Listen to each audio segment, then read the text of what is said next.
धन्यवाद speaker ma'am. ये जल्दी राष्ट्रपति जी के अभिभाषण के बारे में जो चर्चा चल रही है उसमें मुझे आपने मौका दिया। जी। ये कौन सा एक क्रांतिकारी फैसला जो नोटबंदी वाला, जिसने 125 से ज्यादा देश के नागरिकों की जान ले ली, लोगों की शादियां टूट गई, लोगों ने आत्महत्या की। फतेहगढ़ चूड़ियां अमृतसर के पास एक गांव है मज्जूपुर, 5 दिसंबर को एक किसान की बेटी की शादी थी। 27 नवंबर को वो बैंक में गया, उसके अकाउंट में 4.5 लाख थे तो उसको पैसे नहीं मिले। अगले दिन फिर गया, नहीं मिले। अगले दिन वो हलवाई और टेंट वाले के रसीद ले गया कि मुझे पैसे दे दो, लेकिन मिले नहीं। तो उसने क्या किया, हलवाई ने कहा कि मैंने को कहीं और बुकिंग ले ली है, मैं नहीं आ पाऊंगा, अपने पैसे नहीं दिए टाइम पे। टेंट वाला भी मुकर गया। तो उसने कहा मेरी शरीके में, मेरी सोसाइटी में नाक कर जाएगी। मैडम अपने खेत में जाके फांसी लगा के उसने आत्महत्या कर ली। वो लड़की क्या कह रही थी, मोदी जी से पूछिए। लड़की ने कहा कि 5 तारीख को इस घर से मेरी डोली उठनी थी, लेकिन उससे पहले मुझे अपने पिता की अर्थी उठानी पड़ी। कौन जवाब देगा इसका? कौन जवाब देगा इसका? आपने नोटबंदी की है, याद रखना बीजेपी वालों, लोग देश में आपकी वोटबंदी करेंगे। अब कौन खड़ा है एटीएम के सामने? कोई काले धन वाला है? वो खड़े दुकानदार खड़ा, दिहाड़ीदार खड़ा, बूट पालिश करने वाला खड़ा है। जो काले धन वाले हैं उनके अकाउंट नंबर देते हैं हम, स्विस बैंकों के तारीख भी देते हैं, वहां लाओ, उनको लाओ। दिल्ली के चुने हुए सीएम के ऑफिस पर सीबीआई रेड करती है। ये फेडरल स्ट्रक्चर के लिए बहुत खतरा है। आज माननीय कोर्ट ने डांट लगाई है इनको कि एमएलए पकड़ना हो आम आदमी पार्टी के तो बड़े तेज हो जाते हो, बाकी सारे केस निपटा लिए तब कि तेज हो जाते हो।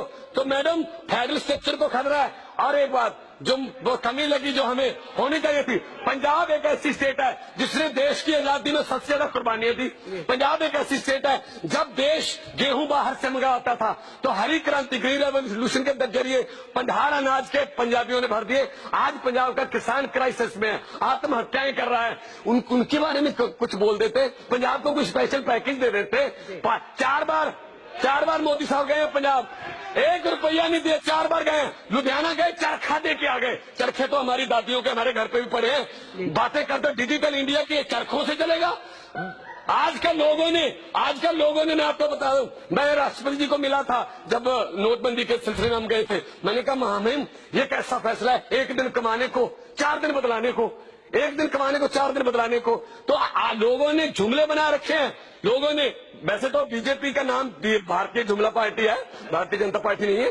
तो मैं ये कहना चाहता हूं कि जापान के प्रधानमंत्री आए, उनसे बुलेट ट्रेन का वादा ले लिया। उसके बाद अगले दिन वाराणसी में 2 घंटे वो आरती करते रहे। तो उसने कहा प्रधानमंत्री ने, अगर आपके पास इतना टाइम है तो बुलेट ट्रेन क्या करनी है आपने? तो ये यहाँ ऐसी बातें करके धर्म की राजनीति कर रहे हैं, नफरत की राजनीति करते हैं, अत्याचार हो रहे हैं लोगों पर। लेकिन क्या है, मोदी साहब कह रहे हैं, प्रधानमंत्री जी कह रहे हैं 50 दिन और दे दो। पहले कहते 100 दिन में काला धन लाऊंगा। काले धन की बात छोड़ो, जो हमारे घर पे था वो भी ले गए, वो भी छीन लिया हमसे। विदेशों से काला धन बाद में ले आना, पहले प्रधानमंत्री जी को बुला लो। पहली बार भारत को एक अंतर्राष्ट्रीय प्रधानमंत्री मिला है, अंतर्राष्ट्रीय। मैं सख्त इस बात पे मैं आपसे आग्रह करूंगा। पंजाब के किसानों के बारे में, पंजाब इंडस्ट्री बर्बाद कर दी, पंजाब का यूथ जो है बर्बाद करके रख दिया इन लोगों ने। आप ही की सरकार है वहां पे।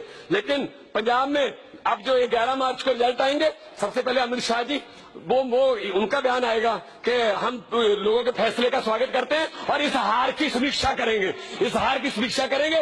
सो मैडम मैं ये बात आपके जरिए रखना चाहता हूं कि आखिर में एक शेर बोल के मैं बैठ जाऊंगा, मैं ज्यादा टाइम नहीं लूंगा, कि नदी के किनारे अगर ये राजनीतिक लोग बस जाएं तो लोगों के होंठ 2 घूंट पानी के लिए भी तरस जाएं। गनीमत है कि मौसम पर इनकी चलती नहीं, वरना सभी के सभी बादल भी इन राजनीतियों के लोगों के खेतों में बरस जाएं। बहुत बहुत धन्यवाद मैम, बहुत बहुत शुक्रिया। जोश के मणि।